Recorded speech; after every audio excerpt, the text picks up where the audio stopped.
Oke, halo semuanya, terkhusus siswa-siswi di Sekolah Kristen Gamaliel, dimanapun teman-teman berada pada saat ini. Nah, senang sekali saya bisa berjumpa dengan teman-teman sekalian, dan saya harap teman-teman di sini ada dalam keadaan sehat dan bahagia. Pertama-tama, izinkan saya perkenalkan diri terlebih dahulu. Saya Christopher Biagi dari Fakultas Psikologi Universitas Kristen Maranatha, dan pada kesempatan kali ini saya bersama rekan saya yaitu Niluh Nanda akan coba berbagi sesuatu nih kepada teman-teman yang sekiranya bisa bermanfaat dan membantu teman-teman dalam menghadapi situasi diri yang mungkin teman-teman saat ini juga sedang mengalaminya, seperti itu ya. Nah, sebelum saya melanjutkan, izinkan saya juga nih untuk mengucapkan terima kasih terlebih dahulu kepada pihak sekolah Kristen Gamaliel yang sudah memberikan kesempatan kepada kami untuk bisa berbagi kepada siswa-siswi mengenai topik bahasan yang akan kita bahas pada hari ini. Oke, jadi tanpa berlama-lama kita akan mulai ya. Apa sih sebenarnya yang mau kita bahas pada hari ini gitu ya? Nah, seperti yang teman-teman sudah lihat nih di depan layar teman-teman, nih ya, ada judul bahasan kita pada hari ini yaitu Be Confidence. Oke, berarti topik hari ini akan sangat berkaitan erat teman-teman dengan kepercayaan diri begitu ya. Nah, kira-kira nih siapa di antara teman-teman yang saat ini masih merasa nggak yakin diri? Nah, atau misalnya masih merasa ragu sama diri sendiri, atau masih merasa nggak yakin nih sama kemampuan diri sendiri, baik itu dalam situasi belajar mengajar di sekolah gitu ya, ataupun di lingkungan pertemanan kalian gitu. Nah, kira-kira kalau misalnya kita pikir-pikir gitu ya, apa sih yang bisa membuat hal itu terjadi pada diri kita begitu ya? Kita jadi kurang yakin diri. Itu kenapa tuh bisa seperti itu? Dan bagaimana ya cara kita mengatasinya? Nah, maka dari itu tonton terus ya teman-teman sampai akhir supaya kalian bisa menjadi siswa-siswi yang yakin diri. Oke, kita lanjut ya. Nah, tapi teman-teman sebelum kita bahas topik hari ini lebih mendalam, saya ingin sekali teman-teman di sini untuk menilai diri sendiri begitu ya, atau merefleksikan terlebih dahulu beberapa pernyataan yang akan saya berikan. Nah, di sini nanti teman-teman diminta untuk memberi nilai 1 sampai 10, cukup dalam hati saja begitu ya. Atau boleh teman-teman juga menuliskannya dalam selembar kertas dari setiap pernyataan yang akan saya berikan. Nah, saya harap teman-teman bisa memberikan penilaian secara spontan begitu ya. Jadi jangan dipikirkan terlalu lama, karena di sini tuh nggak ada yang salah dan nggak ada yang benar gitu ya, karena ini semuanya evaluasi diri. Jadi silakan teman-teman beri nilai apa adanya sesuai dengan keadaan diri teman-teman. Oke, semoga bisa dipahami. Jadi kita mulai ya. Nah, ini yang pertama nih ya, kita bisa lihat seberapa sering kamu membandingkan diri dengan orang lain. Nah, coba sekarang teman-teman beri nilai nih. Rentangnya itu ada dari 1 sampai 10. Kalau misalnya 1 berarti teman-teman itu sangat jarang ya, atau bahkan nggak pernah misalnya membanding-bandingkan diri sama orang lain.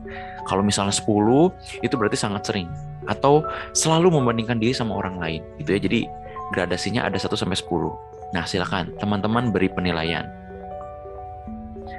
Oke, jika sudah, kita yang kedua ya. Nah, seberapa yakin dirikah kamu? Oke, sama seperti tadi, berilah nilai 1 sampai 10. Kalau misalnya 1, itu berarti sangat tidak yakin diri. Kalau misalnya 10, berarti sangat yakin diri. Oke, kalau misalnya sudah, kita lanjut yang selanjutnya. Nah, ini ya, seberapa yakin kamu dengan kemampuan diri kamu sendiri? Oke, sama seperti sebelum-sebelumnya juga diberi nilai 1 sampai 10. Kalau untuk 1 itu sangat tidak yakin diri, dan kalau 10 itu sangat yakin. Ya. Nah, teman-teman ini ada di rentang berapa nih? Ya, apakah ada di 2, apakah di 5, apakah di 8? Nah, coba-coba teman-teman renungkan. Nah, jika sudah, teman-teman saya harap untuk mengingat gitu ya penilaian teman-teman terhadap 3 pernyataan ini, karena ini akan menjadi bahan evaluasi juga nih buat teman-teman, karena untuk menilai juga ya sejauh mana kira-kira teman-teman di sini perlu mengembangkan diri gitu ya. Bagi teman-teman yang masih banyak nilainya di bawah 5, sebenarnya sih nggak apa-apa gitu ya, karena teman-teman di sini kan dalam proses belajar juga gitu ya. Dan saya harap sebenarnya dari topik bahasan kita hari ini nih, ini tuh bisa membantu teman-teman untuk mengembangkan diri Nah, seperti itu. Kalau misalnya teman-teman yang tadi menilai 3 pernyataan itu tuh sudah ada banyak di atas 5, itu sebenarnya hal yang positif teman-teman. Jadi teman-teman diharapkan bisa terus belajar dan mengembangkan diri. Dan saya harap juga di sini topik bahasan kita ini juga bisa membantu teman-teman yang nilainya di atas 5 ini juga untuk mengembangkan diri ke arah yang lebih positif lagi. Oke, jika sudah, saya akan lanjut. Mengapa tadi saya meminta teman-teman begitu ya untuk melakukan evaluasi diri atau refleksi diri gitu ya? Karena teman-teman, kalau misalnya teman-teman lihat yang di depan layar teman-teman gitu ya, di sini biasanya anak remaja atau siswi SMP SMA begitu ya, ini tuh rentan sekali mengalami beberapa masalah yang akan saya tampilkan di sini gitu ya. Coba kita lihat ya. Yang pertama, adanya perilaku atau pemikiran seperti cenderung membanding-bandingkan prestasi yang kita miliki itu dengan prestasi orang lain. Nah, jadi misalnya kayak, wah, si dia nilainya lebih bagus ya dari saya. Atau misalnya kayak, wah, dia mah selalu dipuji guru, tugasnya kalau saya mah boro-boro, saya mah nggak pernah gitu ya. Nah, ada juga mungkin yang mikir, kenapa ya kalau dia mah nggak pernah remedial, kalau saya mah remedial terus. Nah, seperti itu ya. Lalu yang kedua, merasa diri nggak mampu. Nah, misalnya kayak gimana? Kayak ngerasa, aduh saya mah nggak punya bakat, saya mah nggak berprestasi kayak yang lain, atau saya mah nggak akan lulus dengan hasil yang terbaik karena saya mah kurang pinter. Nah, atau misalnya saya nggak yakin nih nilai saya bisa di atas KKM, ini mah pasti remedial karena saya emang nggak bisa di pelajaran ini gitu ya. Nah, ini nih kalau misalnya lagi belajar di kelas, lebih baik saya mah diem daripada aktif di kelas. Nah, siapa yang seperti ini gitu ya? Yang di kelasnya lebih baik diem daripada aktif. Kenapa ya? Kadang teman-teman mungkin ada yang merasa kayak, aduh, takut salah nih kalau jawab. Aduh, nanti kalau misalnya saya jawab nanti ketawain teman-teman. Karena kayaknya ide saya mah konyol gitu ya, nggak bagus gitu. Nah, atau kalau misalnya nanti aku ngomong, nanti krik-krik karena aku mah orangnya garing misalnya gitu ya. Atau mau ngomong tapi tuh takut, jadi mending diam karena merasa takut jawabannya itu tuh nggak sesuai sama harapan guru gitu ya. Jadi nanti guru menilai saya misalnya jadi siswa yang kurang pintar begitu ya, malas atau segala macam gitu ya. Gitu. Nah, masalah apa lagi nih yang terjadi? Ada yang keempat nih ya, merasa sulit bersosialisasi atau bergaul dengan teman, sulit berteman atau insecure di lingkungan. Nah, siapa juga nih teman-teman yang mungkin merasa atau ada teman yang seperti ini yang jadinya tuh kayak ketika lagi jalan di sekolah misalnya gitu ya, kok orang-orang pada ngeliatin aku ya, ih jangan-jangan mereka lagi ngomongin aku gitu. Nah, ada perasaan nggak nyaman gitu ya, nggak aman gitu ya ketika di lingkungan pertemanan gitu. Atau misalnya lagi presentasi terus tiba-tiba kalian melihat ada kayak teman kalian yang bisik-bisik pas kalian lagi presentasi begitu ya. Jadi kalian tuh merasa kayak, ih jangan-jangan apa yang aku presentasiin jelek nih, aduh apa jangan-jangan aku salah ngomong nih gitu ya. Jadi kayak merasa kayak, aduh kayak ada yang salah, jadi insecure gitu kan ya ketika melihat situasi di sekitar gitu. Atau mungkin ada juga nih ya teman-teman yang merasa saya tuh harus pakai bajunya bagus gitu ya, harus tampil bagus, harus wangi gitu ya, gadget juga harus update gitu. Kalau enggak nanti kayaknya aku ketinggalan temen. Kalau misalnya ketinggalan temen kan nanti aku nggak bisa diterima nih, atau misalnya diejekin sama temen. Nah, ini semua nih akan kita bahas gitu ya, dan kita akan cari tahu nih kira-kira yang membuat saya jadi insecure di lingkungan misalnya itu tuh apa sih gitu ya. Karena kan sebelum kita cari tahu penyelesaian masalahnya gitu, solusinya, kita kan harus tahu dulu ya kenapa kita merasa seperti ini gitu ya. Jadi kita harus cari tahu dulu nih sumber masalahnya dari mana gitu ya, supaya kita bisa tahu apa yang perlu kita lakukan untuk mengatasi masalah tersebut. Sama seperti ini gitu ya. Jadi kira-kira kalau misalnya tadi teman-teman masih banyak yang merasa nggak yakin diri, terus ketika kita bahas tentang contoh beberapa masalah yang terjadi ini, kayaknya teman-teman merasa, aduh relate banget gitu ya. Nah, coba ya, sekarang kita akan bahas nih selanjutnya ya, mengenai hal-hal yang menyebabkan seseorang itu merasa insecure atau memiliki kepercayaan diri yang rendah. Oke, kita lihat ya. Yang pertama, ada pengalaman gagal kegagalan gitu ya, misalnya kayak nggak lulus ujian, nilainya jelek, atau mungkin ada teman-teman juga yang sempat nggak naik kelas. Ini tuh kan sering kali membuat kita tuh jadi merasa diri nggak mampu ya gitu ya, nggak sebaik orang lain, nggak berbakat, jadi kayak mereka merasa bahwa I'm not that good gitu ya. Bahkan kan itu kan jadi kita ketinggalan teman-teman juga, teman-teman kita yang lain udah di tingkat mana tapi kita masih stuck di tingkat yang sama misalnya. Itu kan membuat kita juga kadang jadi minder gitu ya. Nah, lalu yang kedua nih, ada juga tentang pengalaman penolakan, mengalami penolakan. Mungkin teman-teman di sini juga ada yang sempat mengalami penolakan gitu ya, kayak misal dijauhi, diejek gitu ya. Atau misalnya kalau teman-teman ikut kepanitiaan organisasi misalnya di OSIS gitu ya, mungkin ada acara yang rekrut panitia terus teman-teman nggak keterima misalnya. Atau misalnya kalau penolakan paling umum terjadi di percintaan begitu ya, jadi cintanya ditolak misalnya gitu ya. Nah, seringkali kan ditolak ini kita bilang gitu ya, kenapa ya dia nolak aku, apa aku jelek gitu? Mungkin ada teman-teman yang mikir gitu ya, atau mungkin emang aku mah nggak pantas sih kayaknya buat dia gitu ya, kayaknya dia terlalu sempurna untuk aku misalnya. Nah gitu ya, karena saya mah jauh banget lah sama dia gitu ya, kalau saya mah banyak kurangnya seperti itu, makanya dia nggak nerima saya gitu ya. Nah, kadang kan kita jadi kayak gitu tuh, jadi kayak nyalahin diri sendiri gitu ya. Nah, itu kan jadi membuat kita juga jadi kurang menghargai diri gitu ya, merasa diri nggak berharga gitu ya. Alhasil dari situ ya kita jadi nggak yakin diri juga gitu ya. Jadi kita juga jadi takut untuk bertindak kadang gitu ya. Bahkan kadang kita nggak mau coba lagi gitu ya. Atau bahkan paling ada juga banyak yang jadinya tuh kayak menghindari lingkungan sosial gitu ya, karena takut ditolak. Ya udah mendingan saya diem aja lah di rumah misalnya, saya nggak mau lah main sama temen karena nanti saya ditolak lagi gitu ya, jadi saya mending diem aja gitu ya. Atau sama kayak tadi juga pengalaman kegagalan misalnya gitu ya, lebih baik saya mah diem aja lah, udah nggak usah ikut aktif di kelas, nggak usah ikut partisipasi dalam kegiatan apapun lah, nanti daripada gagal udahlah mending saya diem aja. Oke, selanjutnya apalagi sih yang menyebabkan seseorang tuh jadi insecure atau nggak pede gitu ya? Ada takut akan judgement. Nah, ini sama seperti yang sudah disebutkan sebelumnya sebenarnya ya. Misalnya kayak tadi yang lebih baik diam aja, nanti daripada saya salah ngomong diketawain gitu ya. Itu kan sebenarnya takut akan judgement teman-teman gitu ya. Aduh, kalau jawab gini bener nggak ya? Tuh nanti respon teman-teman gimana ya? Aduh, respons guru gimana ya? Nah, itu kan sebenarnya takut akan judgement tuh.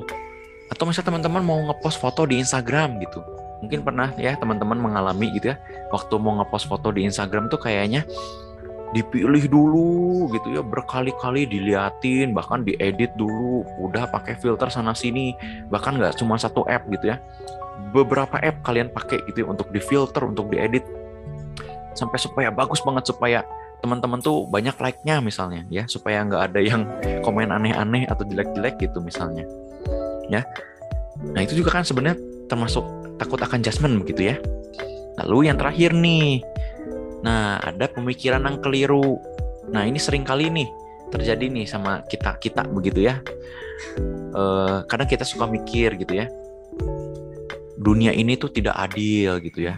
Atau misalnya berpikir kalau misalnya saya memberi, saya harus mendapatkan. Ya saya juga harus menerima gitu. Jadi harus ada timbal balik. Atau misalnya yang lain, contohnya, saya ingin selalu menyenangkan orang lain. Saya ingin selalu menyenangkan teman-teman saya. Semuanya. Hati-hati nih teman-teman kalau berpikir seperti itu ya. Karena ini sebenarnya sudah termasuk ke pemikiran yang keliru.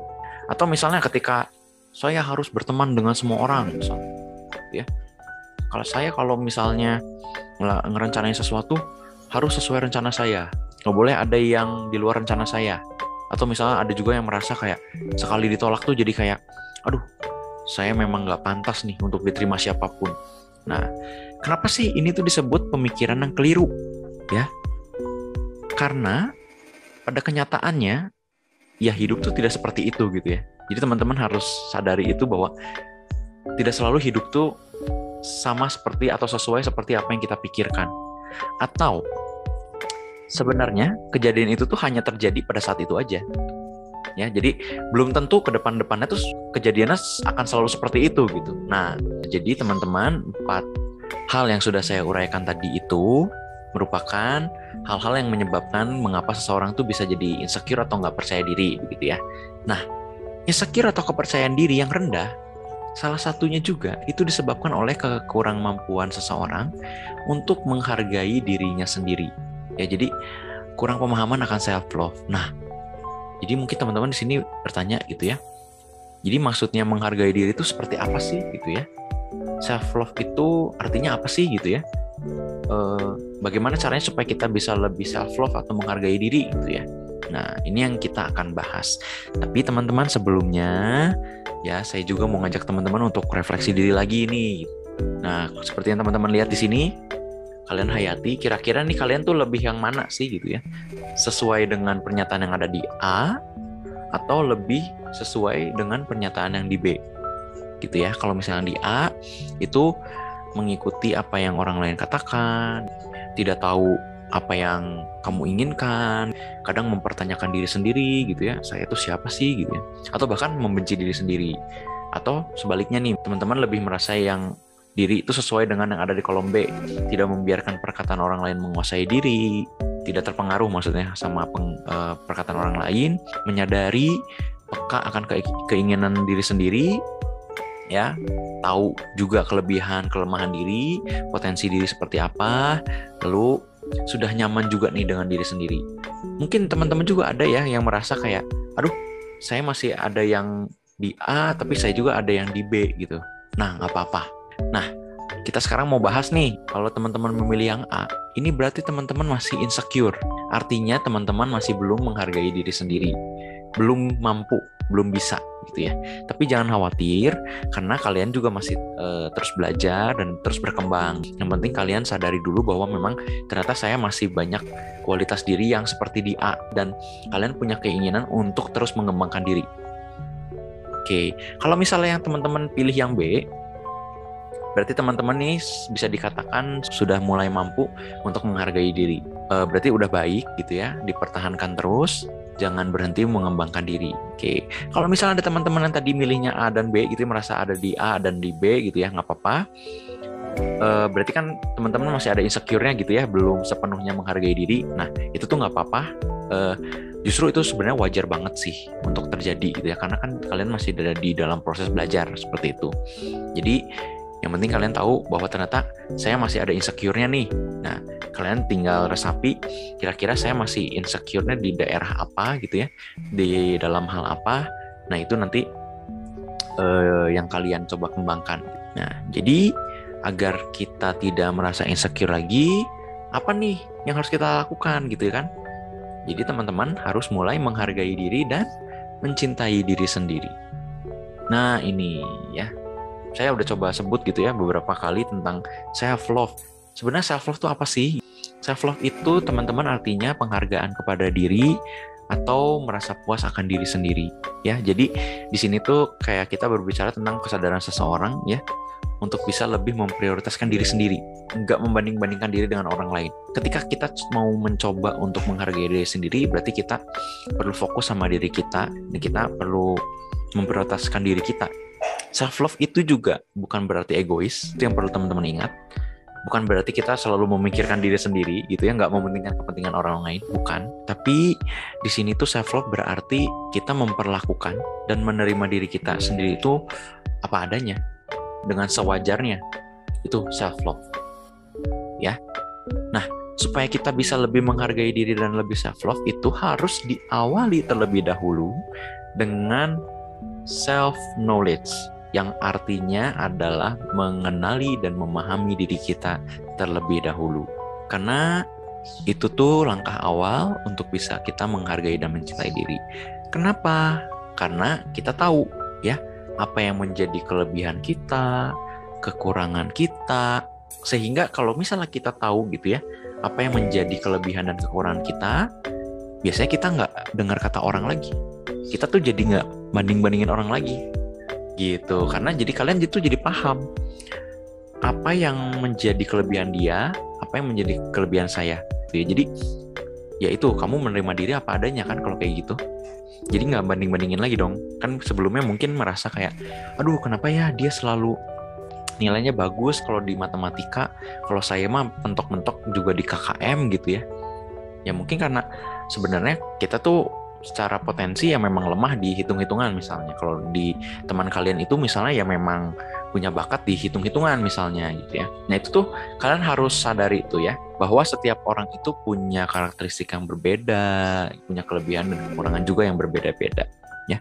Kalau misalnya kita tahu kelebihan, potensi kita juga, kita jadi tahu nih sejauh mana nih diri kita mampu melakukan sesuatu, kebutuhan kita tuh apa, tujuan kita tuh apa ya, kita maunya kemana, kita maunya apa ya. Jadi kita nggak merasa minder lagi gitu sama orang. Kita nggak bisa menerima diri kita kalau misalnya kita nggak kenal diri kita sendiri. Kenapa nih? Karena kalau misalnya kita nggak kenal diri ya, kalau misalnya kita nggak tahu nih kelebihan dan kekurangan kita, maka kita nggak tahu kemampuan kita tuh sampai mana. Ketika kita belum tahu kemampuan kita sampai mana, kadangkala kita tuh jadinya keras sama diri sendiri. Kadang kalau netepin tujuan atau target tuh jadinya nggak realistis. Misalnya kayak tadi ya, saya lemah di matematika sebenarnya, tapi karena saya pengen dipuji misalnya gitu ya, saya pengen dapat nilai matematika tuh 90.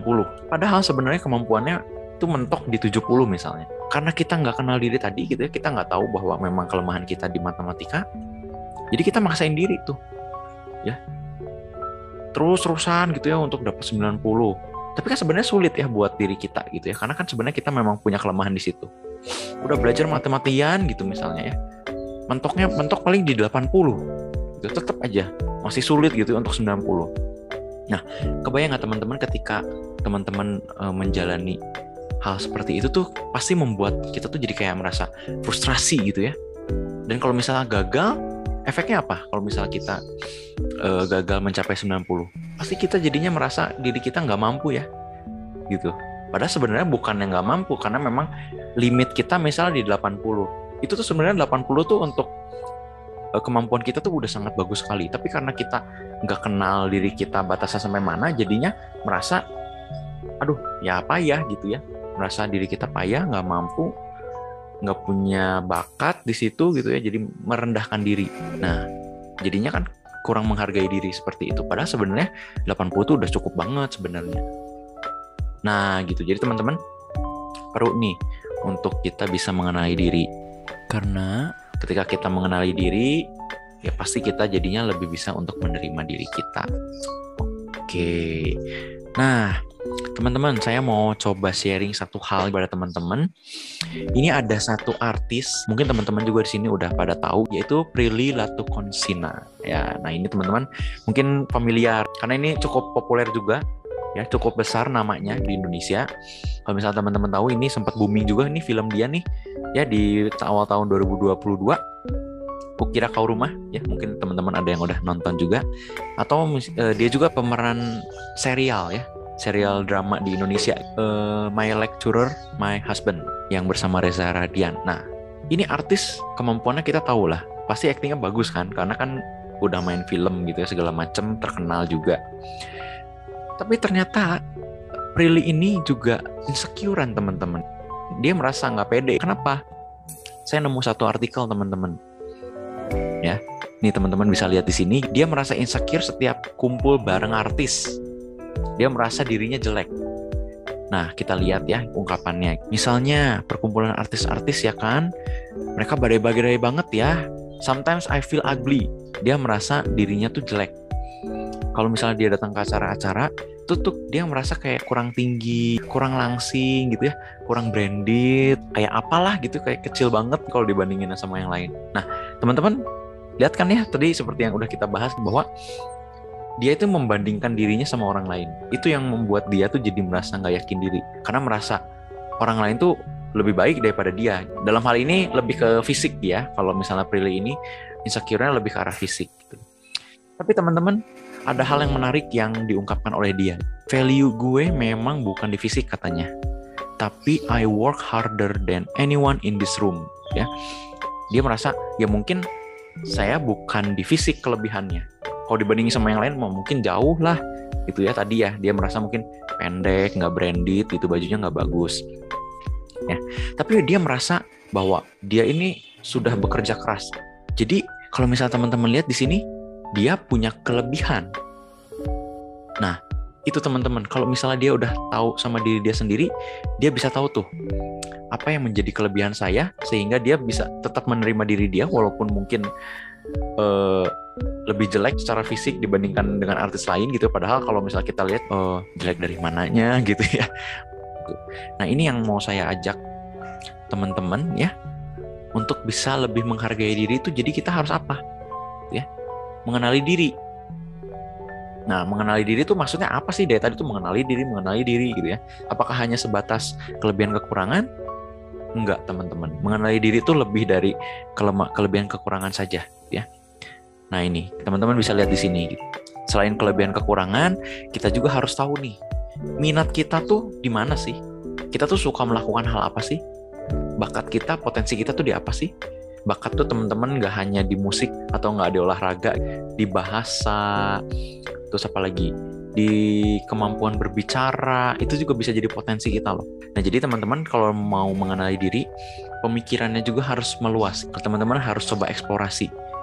Karena kelebihan kekurangan tuh juga nggak hanya sebatas kayak, oh ya, saya bisa nulis puisi bagus misalnya. Saya orang yang tegas, saya orang yang tepat waktu, saya orang yang rapi. Itu tuh bisa jadi kelebihan teman-teman sebenarnya. Gitu ya. Tinggal dicari dampaknya terhadap pekerjaan saya ini apa. Teman-teman harus explore gitu. Kalau misalnya teman-teman bingung kelebihan, kekurangan, bakat, minat misalnya ya, itu teman-teman bisa searching di internet. Ya, macam-macam kelebihan, kekurangan, macam-macam minat, macam-macam bakat, teman-teman bisa cari di internet. Atau bisa tanya ke teman sekitar atau orang tua yang bisa diandelin ya, yang bisa dipercaya omongannya. Ya, itu teman-teman bisa. Atau misalnya teman-teman kalau masih kesulitan bisa ke profesional juga, ke psikolog misalnya, untuk konsultasi kira-kira kelebihan, kekurangan, minat, bakat saya itu di mana. Itu juga bisa, ya. Cita-cita teman-teman, tujuan teman-teman juga kalian harus tahu. Ya, kalian harus tentuin, karena itu yang menjadi arah hidup teman-teman ke depannya. Kepribadian teman-teman. Kalau misalnya di lingkungan memang orangnya tuh extrovert atau introvert, itu tuh teman-teman harus sadari. Terus kalau misalnya mengalami emosi tertentu, misalnya kayak lagi marah, lagi sedih, biasanya kalian gimana? Apakah memang harus menenangkan diri dulu, atau memang bisa ditahan sehingga masih bisa berinteraksi sama orang? Karena ada kalanya kadang yang seperti itu tuh mengganggu kualitas kerja kita juga, atau kualitas hubungan kita juga. Kalau misalnya lagi marah dan nggak bisa diganggu, kalau misalnya teman-teman lagi kumpul sama teman memang lagi marah, itu kan bisa jadi teman-teman marah-marahin teman-teman, dan itu kan membuat hubungan kalian sama teman-teman juga jadi kurang baik. Nah, seperti itu tuh kalian harus pahami supaya kalian tahu apa yang perlu kalian lakukan. Nah, setelah kita mengenali diri, ada hal lain juga nih sebenarnya yang bisa membantu teman-teman untuk lebih menghargai diri, yaitu dengan memiliki growth mindset. Apa itu mindset? Nah, mindset itu adalah persepsi atau sudut pandang terhadap bagaimana kita menjalani hidup. Jadi sebenarnya cara kita menghadapi segala situasi hidup itu tergantung dari bagaimana pola pikir kita, teman-teman. Dan kalau misalnya teman-teman lihat di sini ada 2 jenis mindset ya. Ada yang fixed mindset dan ada juga yang growth mindset. Nah, berarti kita udah tahu nih ada 2 cara bagaimana kita bisa melihat sebuah situasi. Kalau misalnya teman-teman mau tahu contoh-contoh dari orang yang fixed mindset, itu teman-teman bisa lihat tuh di gambar ya. Di gambar kepala yang fixed mindset itu ada contoh-contoh kalimat. Nah, itu biasanya yang kalimat-kalimat yang diungkapkan oleh orang-orang yang fixed mindset. Sama seperti yang growth mindset juga seperti itu. Jadi apa bedanya nih fixed mindset sama growth mindset? Nah, kalau fixed mindset itu biasanya orang itu akan lebih berorientasi pada hasilnya. Biasanya jadinya lebih melihat dari sisi negatifnya begitu. Sedangkan kalau ya orang yang growth mindset itu akan lebih melihat pada usaha atau progres. Jadi misalnya seperti tadi yang udah kita bahas, peristiwa kegagalan. Contohnya nggak naik kelas. Nah, kalau orang yang fixed mindset, dia akan melihat tidak naik kelas itu sebagai kegagalan. Kegagalan itu dihasilkan karena dia merasa diri kurang pintar, emang payah, nggak punya bakat. Dan itu kan jadi balik lagi ya, bahwa kita jadi nggak menghargai diri. Sedangkan bagi orang yang growth mindset, nggak naik kelas itu akan dia coba evaluasi tuh. Kira-kira apa ya yang membuat saya nggak naik kelas? Oh, ternyata karena saya kurang rajin dalam belajar, sehingga saya harus belajar lagi supaya nilainya lebih cukup mencapai KKM. Nggak apa-apa lah gagal, karena kegagalan itu kesuksesan yang tertunda. Nah, itu tuh contoh-contoh orang yang growth mindset. Jadi, kalau misal teman-teman punya growth mindset, maka teman-teman ini akan lebih menghargai diri, terus belajar, nggak pantang menyerah, dan tentunya akan terus mengembangkan diri. Oke, nah jadi teman-teman, kita udah bahas banyak nih ya penyebab kenapa kita nggak yakin diri, kenapa kita insecure, kenapa kita kurang menghargai diri. Kita juga udah belajar tadi ya bagaimana cara kita untuk lebih mengenali diri kita, bagaimana cara kita untuk bisa menerima diri kita apa adanya. Karena itu semua adalah langkah awal untuk kita bisa menjadi seseorang yang lebih yakin diri. So, langkah selanjutnya apa nih? Nah, ini yang akan disampaikan oleh rekan saya, Nanda. Pada rekan saya, Nanda, saya persilahkan. Ya, oke. Terima kasih Kak Biagi atas waktu dan kesempatannya. Nah, baiklah teman-teman. Beberapa waktu ke depan, teman-teman akan bersama saya, Nanda ya, dan kita akan membahas materi selanjutnya, yaitu self-efficacy. Ya, jadi mungkin langsung aja ya teman-teman ya, sebenarnya apa sih self-efficacy itu? Jadi self-efficacy adalah kepercayaan seseorang mengenai kemampuannya untuk mengatur dan memutuskan tindakan tertentu yang dibutuhkan untuk memperoleh hasil tertentu pula gitu ya. Jadi self-efficacy ini akan membantu kita bagaimana kita berpikir, bertindak, dan merasa gitu ya untuk mencapai tujuan yang telah kita tetapkan gitu. Nah, kemudian self-efficacy ini ternyata menjadi salah satu topik penting nih di antara para psikolog dan edukator ataupun ilmuwan teman-teman. Kenapa sih? Nah, karena self-efficacy ini ternyata berdampak pada tingkah laku sampai motivasi kita gitu ya. Nah, self-efficacy juga menentukan tujuan apa yang ingin kita capai, bagaimana kita mencapai tujuan tersebut, dan bagaimana kita mengevaluasi performa kita selama ini. Jadi, apakah performa kita sudah benar, dan apakah ada yang harus ditingkatkan lagi gitu ya. Nah, kemudian, seseorang itu akan cenderung melakukan tugas di mana ia merasa memiliki kemampuan yang baik untuk menyelesaikannya. Nah, jadi jika seseorang memiliki keyakinan atau kepercayaan diri yang besar, kalau dia mampu mengerjakan tugas itu, maka ia akan lebih mengerjakan tugas itu daripada tugas lainnya, gitu ya. Jadi misalnya, kalau teman-teman bingung, nah sama ini, misalnya teman-teman yang suka pelajaran bahasa Inggris gitu ya, pasti akan lebih semangat nggak sih untuk mengerjakan tugas bahasa Inggris? Lebih pede gitu ya, lebih positive thinking kalau misalnya ujian, oh bahasa Inggris saya pasti bisa dapat nilai bagus gitu ya. Nah, tapi poinnya di sini adalah self-efficacy itu menjadi pendorong timbulnya suatu tingkah laku. Kalau dalam konteks yang kita bicarakan adalah mengerjakan tugas atau menyelesaikan tugas itu, begitu. Nah, kemudian teman-teman, ternyata self-efficacy itu memiliki dua ciri-ciri. Yang pertama adalah berorientasi pada masa depan. Nah, jadi kalau misalnya teman-teman sudah mulai mengembangkan self-efficacy ya, nah berarti teman-teman itu sudah bisa fokus pada masa depan. Apa yang ingin dicapai, karir apa yang ingin diambil gitu ya, ingin kuliah jurusan apa gitu. Nah, daripada kita berfokus pada masa lalu, di mana memang masa lalu kita pasti pernah yang namanya mengalami kegagalan, tapi kita tidak akan berfokus pada kegagalan itu, tapi bagaimana kita berfokus untuk overcome gitu ya, atau mengatasi kegagalan itu untuk bisa dapat meraih prestasi di masa depan. Nah, kemudian ciri-ciri yang kedua, fokus pada kemampuan diri untuk menyelesaikan tugas tanpa kebutuhan untuk dibandingkan dengan orang lain. Nah, jadi kalau misalnya teman-teman sudah mulai mengembangkan self-efficacy, teman-teman juga akan lebih berfokus gitu ya pada peningkatan kemampuan diri daripada harus terlalu fokus kepada kesuksesan orang lain gitu ya. Kayak kenapa ya dia bisa lebih sukses dari saya, kenapa dia nilainya lebih bagus dari saya gitu ya. Tidak, kita tidak akan berfokus pada hal itu, tapi kita akan lebih mencari tahu gitu bagaimana sih caranya kita meningkatkan kemampuan supaya kita juga bisa sukses gitu ya, bisa meraih nilai yang bagus, yang baik gitu. Nah, kurang lebih itulah pengertian self-efficacy ya teman-teman. Kemudian, nah peran self-efficacy dalam diri kita itu sebenarnya terlihatnya seperti apa gitu ya. Nah, di sini akan dibagi menjadi dua. Yang pertama adalah individu dengan self efficacy tinggi dan dengan yang self efficacy-nya rendah. Oke, kita akan membahas dulu yang self efficacy-nya tinggi ya, teman-teman. Nah, yang pertama, terlihatnya itu adalah individu itu mengembangkan minat yang tinggi dalam aktivitas yang diikuti. Jadi kalau misalnya kita sudah ada minat gitu ya dalam suatu ekskul, misalnya ada yang ikut basket di sini, teman-teman ikut basket. Nah, pasti kalian kemampuan atau kepercayaan diri kalian di basket juga bakal tinggi gitu, karena kalian memang minat gitu kan di ekskul basket itu, begitu.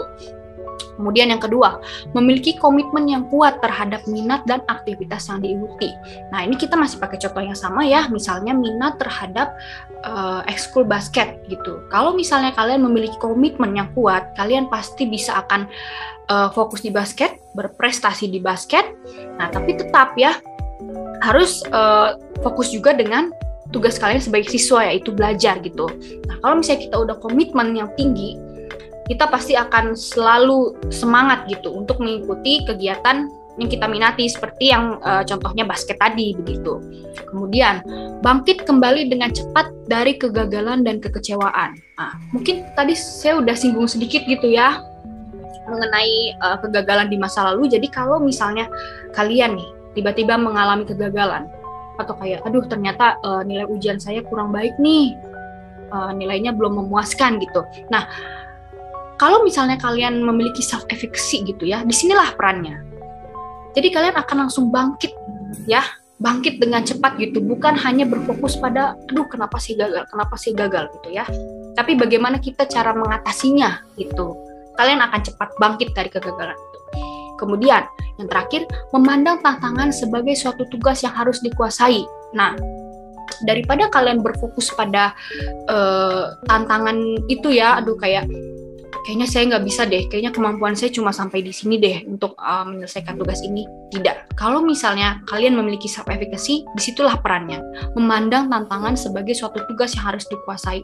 Jadi kalian akan merasa selalu tertantang kalau misalnya memiliki atau mendapatkan tugas begitu ya untuk menyelesaikannya. Nah, kemudian untuk individu dengan self efficacy rendah, gitu ya, terlihatnya adalah yang pertama menghindari tantangan. Malah kebalikannya ya teman-teman ya. Kemudian memandang bahwa tugas dan situasi yang sulit itu berada di luar kemampuannya. Nah, padahal kita sebenarnya tidak bisa ya memiliki pandangan seperti itu terus, karena mau nggak mau kita harus menjalani masa depan yang pasti akan lebih banyak tantangannya gitu ya. Sekarang aja udah banyak tantangannya menurut kalian ya nggak teman-teman, apalagi nanti di masa depan yang tingkatannya lebih jauh di atas lagi gitu. Kemudian fokus pada kegagalan diri sendiri.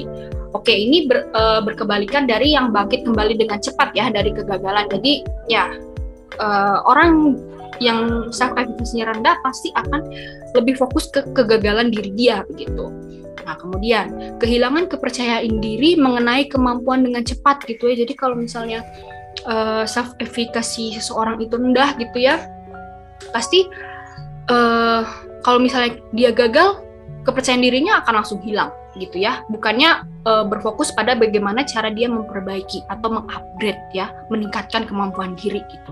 Tapi dia udah nggak akan percaya diri lagi mengenai kemampuannya gitu ya, padahal sebenarnya dia bisa gitu. Nah, begitulah peran self efficacy dalam diri kita teman-teman, cukup penting ya. Oke, selanjutnya. Nah, jadi seperti apa sih sebenarnya self efficacy yang tinggi dalam seorang itu? Ini saya ambil 2 contoh ya teman-teman. Contohnya yang pertama, siswa yang merasa percaya diri bahwa ia dapat lulus ujian karena belajar dengan tekun. Nah, di sini siapa nih yang teman-teman percaya nih kalau misalnya akan lulus ujian? Ayo, nilai ujiannya bagus lah gitu ya. Ya, tapi dengan catatan belajar dengan tekun. Nah, itu pasti self efficacy-nya sudah tinggi gitu ya. Kemudian seseorang yang baru saja menerima pekerjaan dalam posisi yang belum pernah dilakukan sebelumnya, tapi ia merasa memiliki kemampuan untuk belajar dan melakukan pekerjaannya dengan baik. Nah, jadi gimana teman-teman? Self efficacy itu memang penting ya, walaupun kayak cuma perasaan. Karena kita lihat di contoh yang kedua ini adalah tapi ia merasa memiliki kemampuan. Nah, dengan kalian merasa percaya diri dengan kemampuan. Tugas yang belum pernah kalian kerjakan saja, kalian yakin bisa gitu untuk mengerjakannya ya. Apalagi tugas-tugas yang sudah biasa kalian kerjakan, mungkin hasilnya akan lebih bagus lagi gitu ya, karena self-efficacy kalian gitu. Kemudian selanjutnya, ya oke. Selanjutnya nih teman-teman ya, tadi kita sudah membahas contoh. Nah sekarang bagaimana kita melakukan evaluasi mengenai self-efficacy dalam diri sendiri in quick way ya catatannya, atau dalam waktu yang singkat gitu ya. Tapi teman-teman diingat, ini bukan menjadi satu-satunya cara atau acuan dalam kalian untuk menilai self-efficacy kalian apakah tinggi atau rendah gitu ya. Ini hanya cara cepatnya. Jadi nanti saya akan memberikan 10 pernyataan atau membacakan 10 pernyataan ke teman-teman. Lalu nih, kalian kan ada 10 jari. Kemudian kalau misalnya kalian jawab ya di pernyataan itu, berarti jari kalian tidak usah dilipat. Nah, tapi kalau kalian merasa jawabannya adalah tidak, kalian boleh melipat jari kalian seperti ini, gitu ya. Nah, kalau misalnya selanjutnya masih tidak, dilipat lagi. Oke. Nah, kalau kalian mendapatkan 8 ya untuk sebagian besar pernyataan itu, dari 10 pernyataan itu, maka kemungkinan besar kamu memiliki self-efficacy yang cukup kuat nih, teman-teman. Oke? Ya.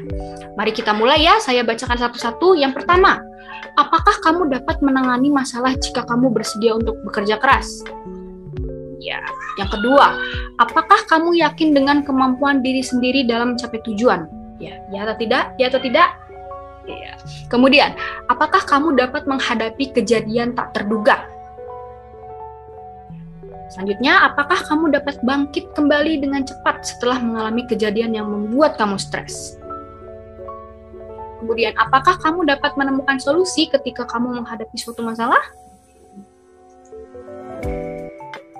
Selanjutnya, apakah kamu terus berusaha, bahkan ketika semua hal tampak sulit? Ya. Kemudian, apakah kamu bisa tetap tenang ketika menghadapi situasi yang kacau? Selanjutnya, apakah kamu bisa bertahan di bawah tekanan? Kemudian, apakah kamu cenderung fokus pada kemajuan daripada kewalahan? Dengan semua hal yang masih harus kamu lakukan. Yang terakhir, apakah kamu percaya bahwa kerja keras pada akhirnya akan membuahkan hasil? Ya, jadi gimana nih teman-teman? Dapat berapa nih? Ada yang 8? Ada yang 7? Atau bahkan ada yang 5? Atau ada yang 10? Wah, berarti itu self-efficacy-nya udah cukup kuat ya teman-teman. Nah, tapi kalau ada di antara teman-teman yang merasa self-efficacy di dalam dirinya membutuhkan suatu peningkatan, nah, pertimbangkan beberapa strategi untuk meningkatkan self-efficacy kalian gitu ya. Jadi, ya, di sini saya juga akan memberikan tips bagaimana sih cara yang bisa digunakan gitu ya untuk mengembangkan self-efficacy teman-teman sendiri gitu ya. Yang pertama, merayakan kesuksesan yang sudah diraih atau celebrate your success. Ya, di sini maksudnya adalah suatu pengalaman keberhasilan. Nah, jadi pengalaman pribadi kalian secara nyata yang berupa keberhasilan dan kegagalan gitu ya. Nah, jadi pengalaman keberhasilan ini memang memainkan peran penting dalam pembentukan self-efficacy kalian, teman-teman. Kalau misalnya kalian berhasil dalam sesuatu, kalian itu pasti akan mampu membangun keyakinan yang kuat ya akan kemampuan diri kalian. Tapi di sisi lain, kegagalan itu bisa melemahkan keyakinan diri kalian, terutama kalau misalnya kalian masih di tahap-tahap awal mengembangkan gitu ya atau membangun self-efficacy diri kalian gitu. Nah, tetapi jenis kesuksesan yang ideal itu tidak merupakan suatu kesuksesan yang didapat dengan mudah. Jadi kalau misalnya kalian lihat orang-orang yang sukses, itu pasti mereka tidak mudah untuk mendapatkannya gitu ya, untuk meraihnya. Mau sukses sekecil apapun itu pasti mereka tidak gampang gitu ya untuk meraihnya. Nah, kalau misalnya kalian mengalami banyak kesuksesan yang mudah didapat, mungkin kalian akan lebih mudah menyerah gitu ya ketika sudah pernah berhadapan dengan kegagalan begitu. Nah, jadi kalian harus berusaha untuk menetapkan tujuan yang dapat dicapai, tapi yang tidak terlalu mudah juga untuk dicapai gitu ya. Jadi harus upgrade lah gitu tantangannya, harus lebih yang kira-kira menantang sekali untuk kalian gitu ya. Nah, jadi hal tersebut akan membutuhkan kerja dan ketekunan pastinya.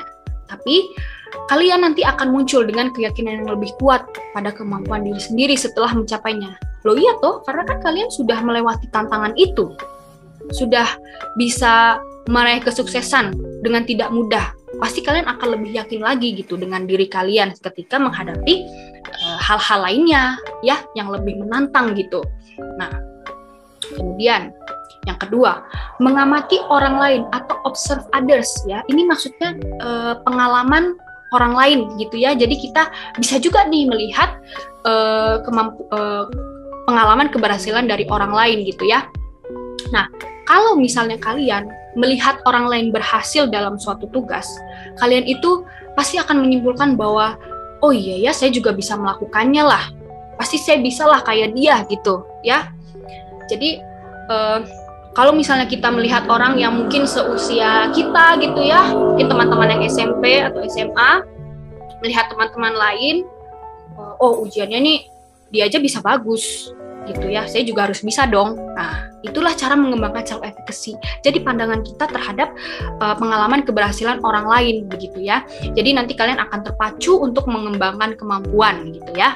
Nah, tapi maksudnya di sini adalah bukan kita membandingkan diri ya, tapi kita akan melihat secara in positive way ya, menjadi suatu hal yang positif, yaitu terpacu untuk diri kita sendiri. Jadi kita harus berhasil gitu seperti mereka. Nah, kalau misalnya kalian mikirnya itu akan kayaknya banding-bandingin gitu ya dengan orang lain, itu berarti negatif ya, bukan in positive way begitu. Nah, kemudian yang selanjutnya adalah mendengarkan feedback positif ya, seek positive affirmation gitu ya. Nah, ternyata teman-teman, perkataan, saran, nasihat, bimbingan atau dukungan dari orang lain yang menyatakan bahwa seseorang itu bahwa kalian memiliki kemampuan itu ternyata bisa loh teman-teman mengembangkan self efficacy. Coba deh kalian misalnya sudah berhasil gitu ya menyelesaikan suatu tugas, terus ternyata nilai ujiannya juga di akhir bagus. Nah, pasti kan kalian seneng dong dipuji gitu ya sama guru, sama teman-teman, sama orang tua. Wih, dapat nilai bagus nih, hebat banget kamu gitu ya. Nah, pasti itu secara tidak sadar akan mengembangkan self efficacy kalian gitu ya. Jadi kalian akan makin yakin diri, makin percaya diri kalau kalian tuh sebenarnya bisa gitu ya menyelesaikan tugas-tugas atau ujian-ujian gitu ya. Nah, kemudian yang terakhir, memperhatikan pikiran dan perasaan sendiri atau pay attention to your thoughts and emotion gitu ya. Nah, jadi di sini bagaimana kalian menghadapi suatu tugas atau tantangan gitu ya. Kalau misalnya kalian cemas atau khawatir, berarti kurang lebih self efficacy kalian masih rendah gitu. Nah, kalau misalnya kalian menganggap suatu tugas atau tantangan itu sesuatu yang harus bisa kamu kuasai, harus bisa saya selesaikan ya, atau kalian malah tertarik gitu ya untuk menghadapi tantangan itu, berarti kurang lebih self efficacy kalian sudah tinggi begitu ya. Nah, jadi itulah beberapa cara yang bisa teman-teman pakai untuk mengembangkan self efficacy. Nah, ya, saya harap bisa ya teman-teman ya lebih percaya diri lagi, lebih yakin diri ya kepada kemampuan diri sendiri. Jangan terlalu fokus sama orang lain, fokuslah pada diri sendiri ya. Bagaimana cara meningkatkan kemampuan gitu. Ya, jadi jika teman-teman sudah kenal diri sendiri dan yakin dengan diri sendiri, secara tidak langsung teman-teman sudah mulai melangkah nih untuk mencapai kesuksesan. Ya nggak sih, secara nggak sadar ya. Tuh kita udah yakin diri nih, kita udah pernah ngerjain tugas atau tantangan yang sulit, bisa kita lewati gitu ya. Pasti kita akan sukses gitu ke depannya. Nah, kemudian mencapai kesuksesan. Sukses itu tergantung definisi masing-masing orang. Tapi yang jelas sukses itu tentang bagaimana kita berjuang untuk mencapai tujuan kita. Tentunya dengan bantuan self efficacy yang tinggi gitu ya teman-teman ya, dengan self efficacy dari diri kalian sendiri. Nah, orang yang sukses akan merasa bahagia. Semua yang dijalankan membawa perubahan hidup yang lebih baik, belajar banyak hal dalam hidupnya, mampu mengambil pembelajaran berharga dan memberikan kebermanfaatan bagi banyak orang. Gitu teman-teman ya. Ya, sampai di sini. Apakah teman-teman kira-kira sudah mendapatkan gambaran atau bayangan tentang self-efficacy? Jadi pada intinya, singkatnya adalah self-efficacy itu bagaimana kalian percaya ya dengan kemampuan diri. Bagaimana kalian percaya ya dengan diri sendiri bahwa saya bisa menyelesaikan tugas, bisa menghadapi tantangan seberat apapun. Jamin kalian pasti akan sukses kalau misalnya dasar kalian, diri kalian sudah yakin gitu ya. Baiklah, mungkin sekian dari saya. Terima kasih untuk waktu dan kesempatannya, dan terima kasih juga untuk teman-teman yang sudah mau meluangkan waktu mendengarkan tentang materi self-efficacy dari saya. Saya ucapkan terima kasih teman-teman.